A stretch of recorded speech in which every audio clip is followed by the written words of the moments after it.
Free hot dogs for life, no drinks. Hello, my name is Will, and this is Exploding Helicopter, the podcast that wants to arrest people who commit crimes against helicopter explosions in film. Now, from Dragnet and Loaded Weapon to Hot Fuzz or the Jump Street films, the buddy cop genre has been parodied many times. One of the more notable entries in recent years in that genre within a genre is 2010's The Other Guys. So on this show we're going back to give that film a rewatch, see how it stands up a decade on, and see how it ranks against the competition. To help me review the film, I'm joined by a man who's tired of all the paperwork and bureaucracy. He just wants to kick indoors and take names. He's my regular partner in crime. It's Nick Rehak from French Toast Sunday. How you doing, buddy? I'm doing great, Will. How are you? Yeah, I am. I'm doing very well, thanks. Very well. Excited to be talking to you about another film, and we're tackling a comedy this time. So if I know I struggle to provide you with any entertainment, so hopefully the film I got you to watch this time did. Yeah, it caught me off guard when you broached the topic of a comedy, because I'm like, okay, maybe it's like a Bollywood film where there's a lot of comedic elements. But no, it was just a straight comedy. And I was excited because when you told me The Other Guys, I'm like, is there a helicopter explosion in there? And I was pleasantly surprised because there is. And here we are. Yeah. Yeah, there certainly is, but we won't get into that now. We don't want to spoil the kind of the key part of our podcast, which is coming later. But I mentioned the fact that this is a buddy cop parody, and as I mentioned, there's been quite a few of those over the years, and any of those titles favorites of yours? I'm always going to have, on a serious side of it, like a warm spot for the Lethal Weapon films, mostly because my grandmother introduced me to those films. So watching them with her was always funny. And then on the jokey kind of side, I do like the Jump Street films with Jonah Hill and Channing Tatum. I think they're a lot of fun. I used to work for a nonprofit in New Orleans, and they were filming 21 Jump Street at the time. So we would see like some of the streets closed down for the sequences and stuff, but a lot of their props, clothing and furniture, they donated to us. So we could then like pass on to families and stuff that needed like furniture and clothes. We were like, hey, here's all this stuff we have. Come through, take a look, and whatever you can use, here you go. So there's always that special link that I find myself revisiting that film a lot more than I do the others. So those are like the big two for me. Mm. And in terms of the buddy cop genre, what is about it that is it that you like?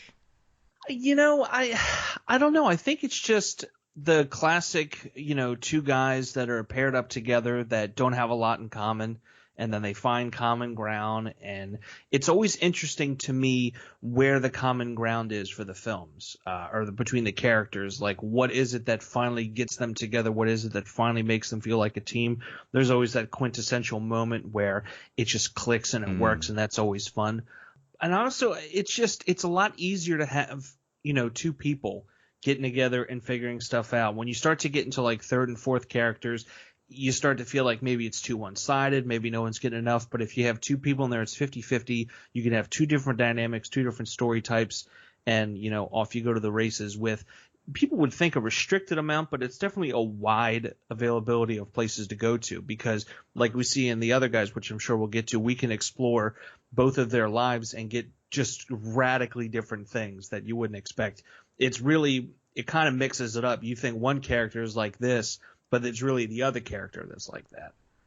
Okay, thanks, Nick. I reckon it's time that we got stuck into the film itself. We got stuck into The Other Guys, so insert trailer snippet here. In the toughest city in the world, nobody fights crime like these guys. Somebody call 911, holy And then there's the other guys. Stop humming that song. We know. All the gunfights, all the car chases, all the sex we don't want to have with women, but we have to, all due to what you guys do. And we do it again and again. Hey, if I want to hear you talk, I will shove my arm and work your mouth like a puppet. Peace out. Real characters. You stopping me? What? I think you're a fake cop. I hear a guy who's probably a little insecure. All units, we've got a possible jumper. We all know you're in a very dark place right now. I'm gonna do it! You're feeling as if sweet death is your only release. Oh, we got a second jumper! Oh, look, he's flying. A desk jockey detective and his tough-talking partner finally get their moment to shine after a scaffolding permit violation puts them on the trail of a massive financial conspiracy. Will Ferrell plays Alan Gamble, the pencil-pushing cop who's happier filing paperwork than he is feeling collars, while Mark Wahlberg plays Terry Hoyts, his frustrated shoot-first, ask-questions-later partner. As their police captain, we have Michael Keaton, and Steve Coogan plays a distinctly shady capitalist called David Ershon. And there are also a bunch of smaller roles in the film for Dwayne Johnson, Samuel L. Jackson, and Eva Mendes. The film was written and directed by Adam McKay, who previously made a bunch of films with Will Ferrell, including Anchorman, Step Brothers, and Talladega Nights. He has, since making this, he has, though, sort of changed a bit direction with his career and gone on to make Big Short and Vice. This film has a 60% audience rating on Rotten Tomatoes and a 6.6 user rating on IMDb. So with all that out the way, Nick, what did you make of The Other Guys? I enjoyed it. I've seen this film a handful of times. I remember seeing it when it first came out, really enjoying it. And then as other people saw it, everybody refers to the classic bits, the line in the tuna, or the grandmother saying stuff. You have Mark Wahlberg's character talking about how he's a peacock, he needs to fly. And anytime that film comes back up, like it's currently, as of this recording, on Netflix, so it's easy to pick it up. So you have people like rewatching it, and then the quotes come back out. In fact, I remember when me and my fiance first started dating, this was one of the films that we watched. And for the longest time, Dirty Mike and the Boys and having sex in the Prius was like a joke between us. Like we would just find certain cars, and it would be, we are going to have sex in that car, and all the all this other stuff. But yeah, I enjoyed it. It was weird though. The second time through watching it, I started, I don't know, unintentionally being a little more critical of it and finding aspects that I didn't like. But I'll save that because I want to get your impressions on it. Well, I really like The Other Guys, and it's kind of interesting for me to actually like this film because I am really not a Will Ferrell fan. I've tried to watch Anchorman several times and just haven't really been able to get past the first 15 minutes before just becoming overly irritated by that film.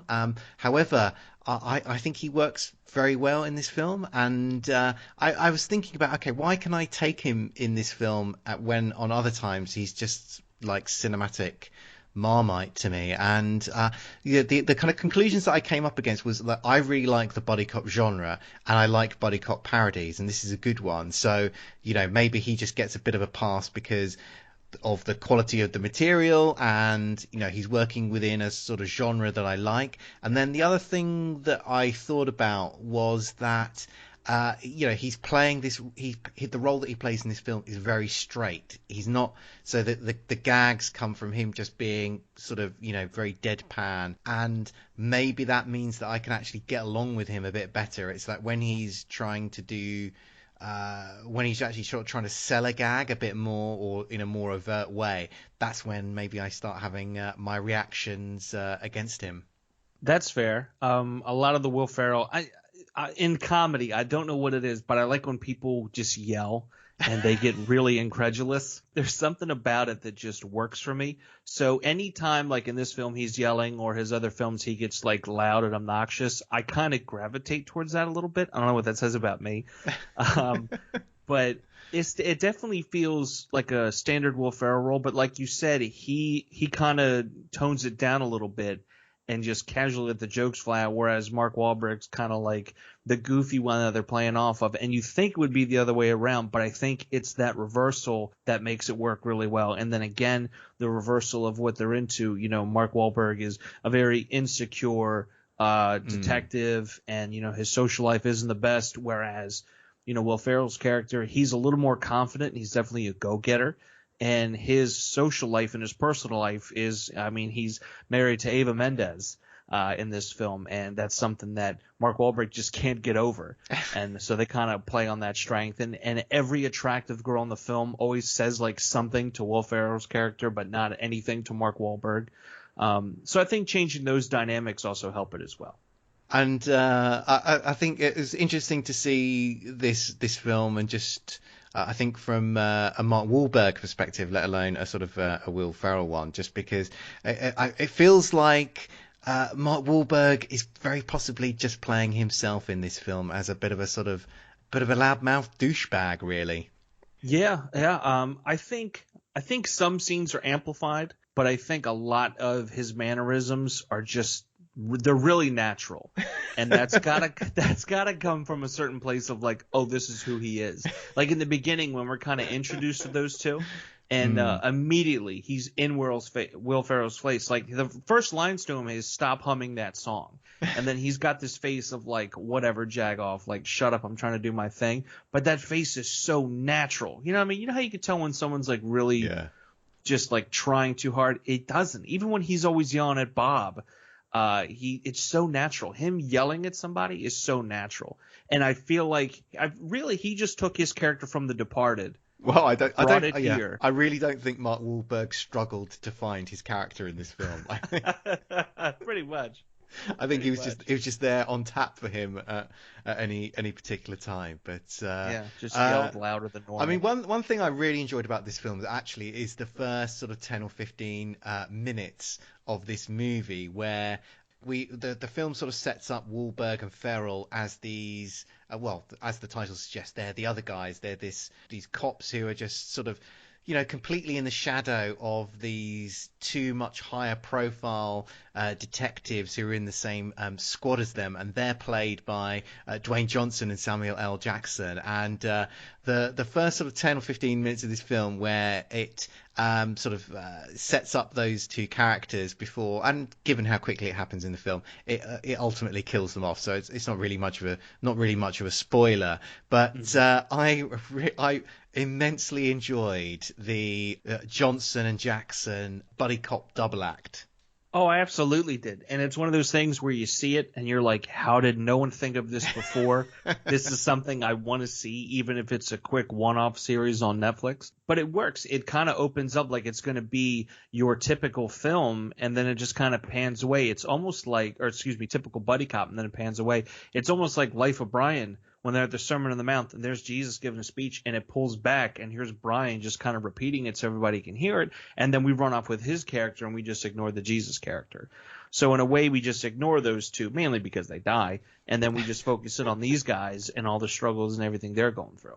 What did you make of the pacing of this film? Because The Other Guys runs an hour and 47 minutes, and I don't know about you, but I felt the film lost steam at about the 50-minute mark. See, I thought it lost steam earlier than that.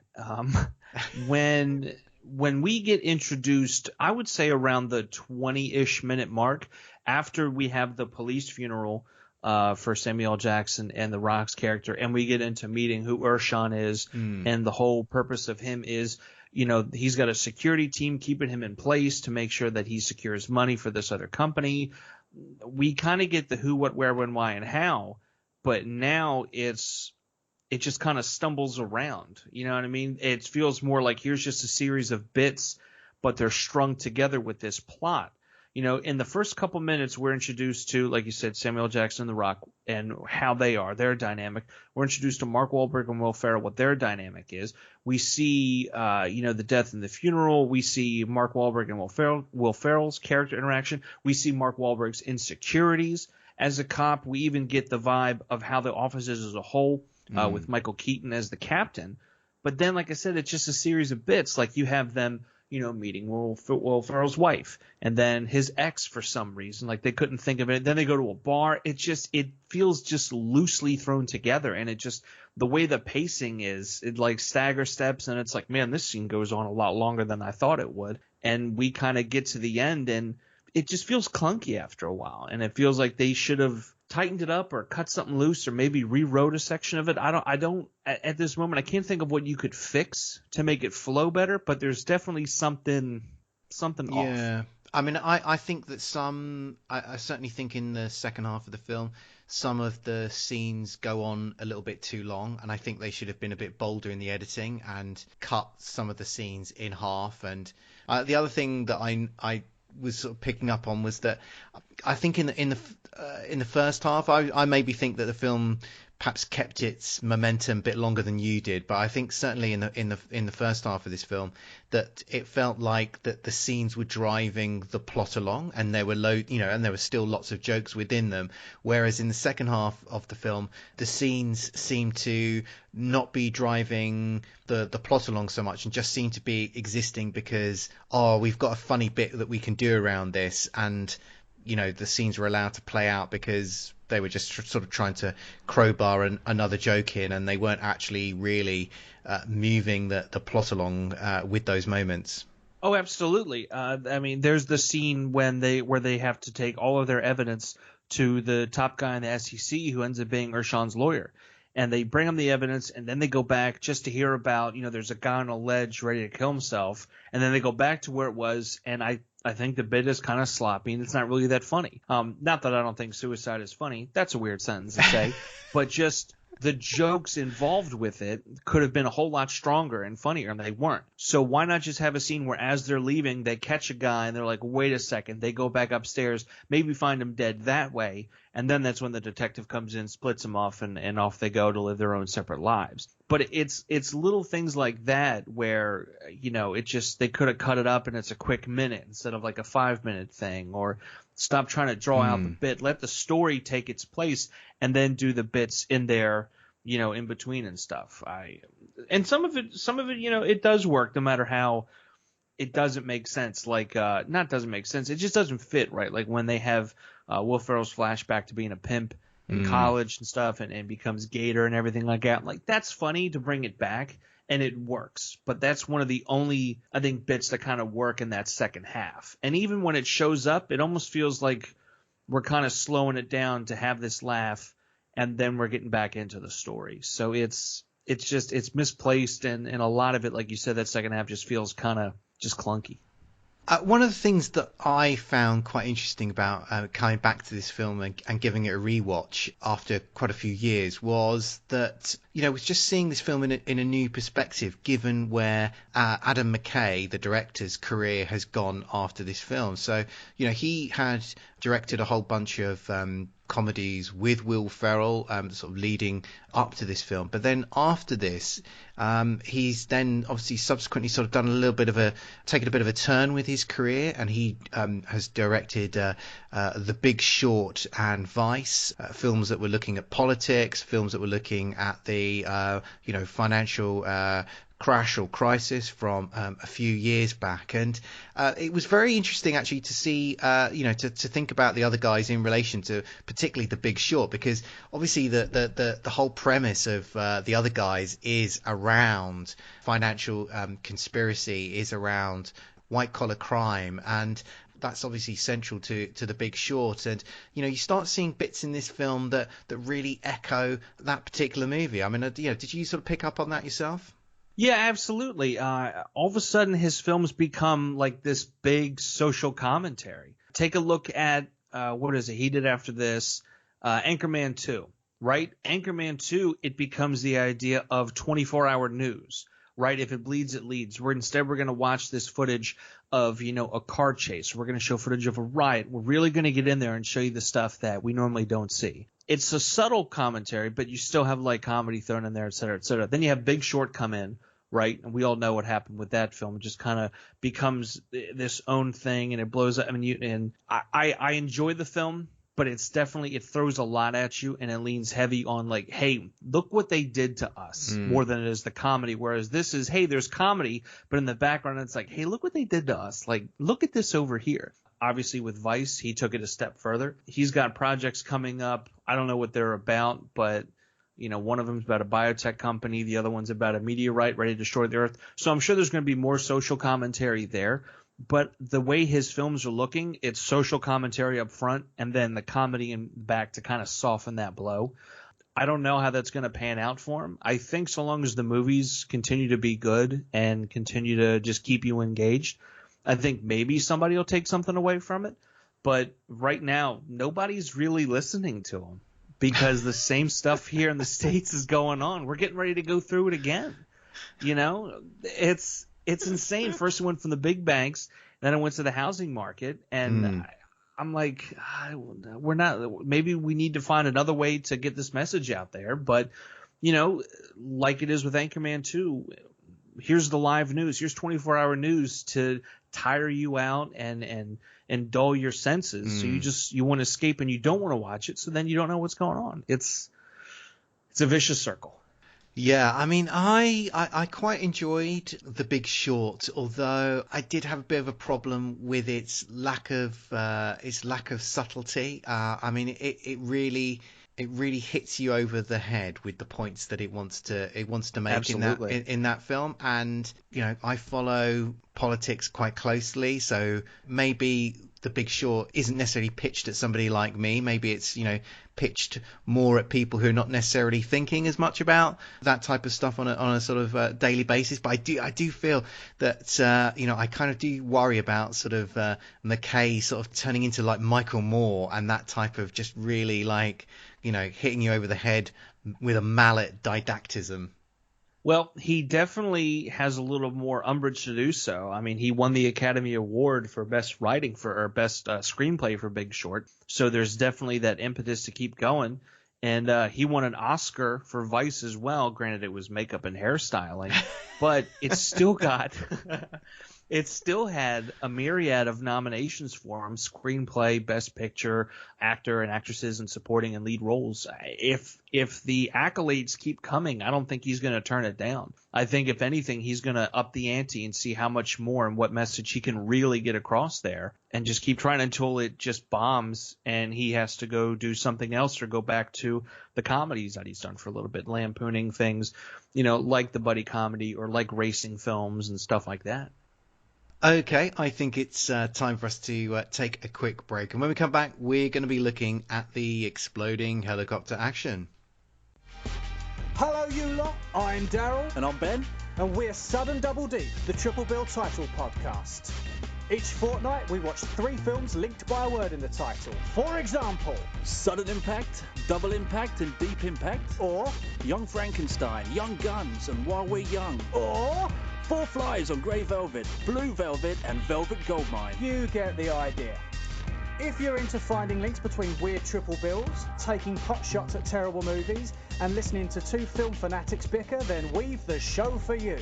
Search for Sudden Double Deep on iTunes, Stitcher, and all good podcatchers, and find us on Twitter at SDD Film Podcast. That's SDD Film Podcast. Thank you very much.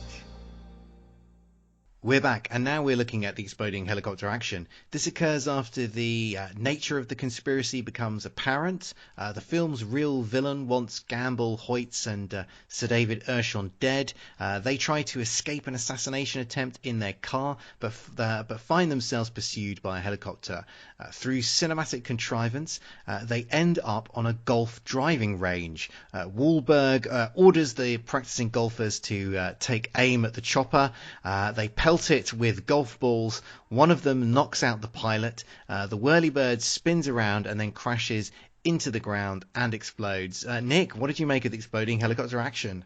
This was fun. Like, this was just really fun. I just love how Will Ferrell's like, "We're the cops, hit the helicopter." And people just start launching.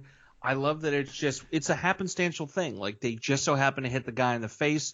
The helicopter spins around. It literally becomes a whirly bird and hits the ground and explodes. Like, it's really well done too, because they tease the helicopter coming up. So it's like, all right, this has got to explode at some point. We see the spins, we see the distress of it, and then the explosion. Like, it's really well timed. It's not too little, it's not too much.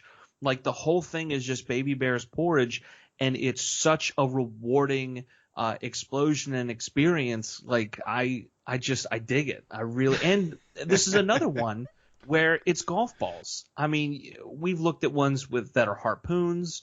We've looked at a myriad of different ways to bring down a helicopter, and we're doing it with a golf ball. So this is another, I feel like it's the first and only time a helicopter's been brought down with a golf ball in a film. It certainly is the only time that a helicopter's been brought down with a golf ball, and I think that's what I really love about this particular explosion is the absolute unique nature of it. Certainly never seen anything like that before. There's nothing earlier in the film to make you think, oh yeah, we're going to end up in this golf driving range, and that's going to be the kind of the nature of the helicopters come up, and so it just comes completely out of the blue, takes you completely by surprise, and I absolutely love the fact that you just don't see this coming at all. And what's great about it is it feels plausible. It truly feels like if the helicopter pilot were to get knocked out from any means, but in this one it happens to be a golf ball going at who knows what speed, it's going to take him out, and then we have the explosion that we get. I mean, we even see Will Ferrell get hit by a ball, and in a way that's foreshadowing for what happens to the pilot. Yeah. And this film, it stars Mark Wahlberg, as we've mentioned, and this is actually the fourth film of his that he's appeared in with an exploding helicopter. He's previously been in Shooter, Lone Survivor, and also in Three Kings as well, which has a very good exploding helicopter where I think it's Ice Cube throws an American football which has an explosive inside it at a helicopter and blows it up. So Mark Wahlberg has been in two films with some very unique exploding helicopter scenes. So I mean, he's certainly there are other actors who have been in more films with exploding helicopters, but Wahlberg has certainly been in some films with some high quality exploding helicopters. In a way, he's like a pioneer, and you wouldn't think about that, but he's really leading the charge. I'm wondering if when he reads the script, he's like, "Look, I know this helicopter explodes, but what can we do to make it explode?" Yeah, I'm gonna get my writing team in here to really juice it up, and then off he goes to the races. Yeah, I think he's he's certainly somebody who's got a penchant for doing some action films. So I certainly think he's an actor who can add to his tally in the years ahead. And with his hit rate for interesting exploding helicopters, I certainly think he's an actor that anyone listening to this podcast should be keeping tabs on, because he could be turning up in a film with some interesting chopper conflagration in. But Nick, I think that may well be wrapping things up for this show. So thanks for joining me once again. Do you want to take a moment to tell the Rehak addicts out there, who are jonesing for their fix, where they can get their next pure shot of uncut Rehak from? Well, if they want a shot of uncut Nick, they can go to FrenchToastSunday.com. I'm on the French Toast Sunday podcast. On and off episodes of the Lambcast. Recently, I was featured on an episode of the Deep Blue Sea podcast. Jay Cluett and Mark Hoffmeyer are looking at the Deep Blue Sea film rather than minute by minute like some podcasts are doing. They're doing chapter by chapter. So the DVD chapters, every time you hit skip, it's a new chapter. So they're looking at that. A gentleman by the name of Elwood Jones, he and his co-host Kim have a podcast called Movies and Tea. This season coming out is all about the filmography of David Fincher. I'm in an episode talking about Zodiac, so check that out. And I'm on a handful of exploding helicopter episodes. We're 2 films into our video game trilogy. We looked at Far Cry, Resident Evil. Recently looked at Tigers into High. It's been a lot of fun, and I can't wait to see what helicopters are exploding next and why they're exploding next. Well, that's so fortunate, because I'm going to have to keep inflicting these films on you, Nick. So whether your enthusiasm is genuine or feigned, it really doesn't matter, because you're compelled to watch these movies. But as always, don't forget to check out the Exploding Helicopter website. You can find us on Letterboxd, Instagram, Facebook, Tumblr, some other social media sites I've forgotten about. We'll be back soon, but until then, keep watching the skies for those exploding helicopters.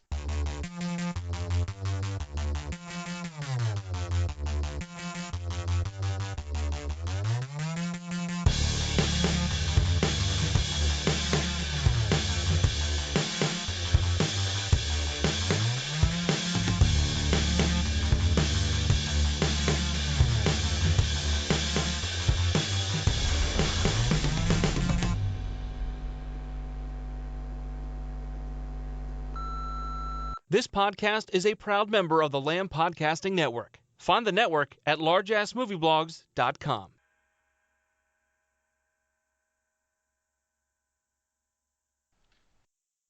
You don't have to. No, I don't like you. I think you're a fake cop. The sound of your piss hitting the urinal, it sounds feminine. If we were in the wild, I would attack you. Even if you weren't in my food chain, I would go out of my way to attack you. If I were a lion and you were a tuna, I would swim out in the middle of the ocean and freaking eat you. And then I'd bang your tuna girlfriend. Okay, first off, a lion swimming in the ocean? Lions don't like water.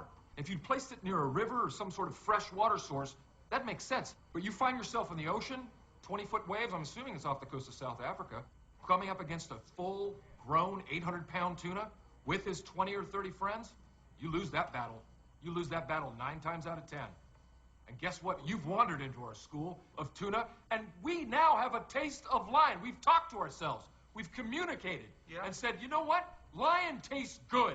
Let's go get some more lion. We've developed a system to establish a beachhead and aggressively hunt you and your family. And we will corner your pride, your children, your offspring. How are you going to do that? We will construct a series of breathing apparatus with kelp. We will be able to trap certain amounts of oxygen. It's not going to be days at a time, but an hour 45, no problem. That will give us enough time to figure out where you live, go back to the sea, get more oxygen, and then stalk you. You just lost to your own game. You're outgunned and outmanned. Did that go the way you thought it was going to go?